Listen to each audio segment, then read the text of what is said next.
use some things that would make life a little bit easier. Since this is a constant on top, 3 has an exponent of 1. If I look at this thing, I'm going to have to use quotient rule on it, but I really don't.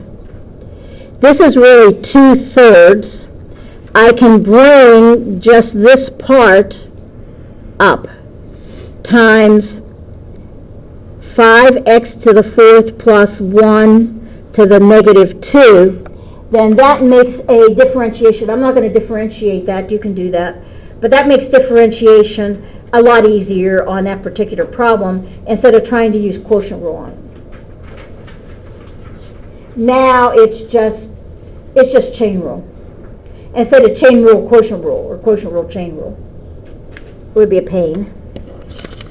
Now this one, that's your radicand right there. So you can write this as 1 plus 1 over 3x to the 1/2 power. So that would be your first stop. But that was what you'd have to do under normal circumstances. Notice this is 1 over 3x. Easy way to handle this, 1 plus 1/3 times 1 over x to the 1/2. 1/3 becomes a coefficient. 1 plus 1/3 x to the minus 1 to the 1/2. Now this again just becomes chain rule.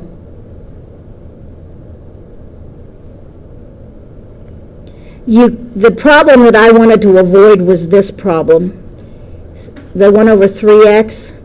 If I rewrite that, this is the whole 3x to the 1/2 power. I'm sorry, dang it, to the negative 1 power.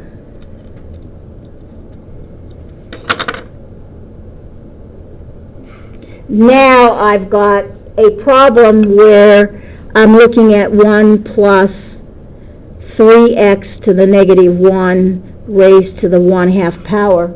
I've got a blob that has a blobette because it's minus 1 times 3x to the minus 2 times the derivative inside, which is 3. So he has a blobette. Makes the differentiation much more complicated. So there's a kind of couple of things that you can do to alleviate some of the pain if you kind of think about it.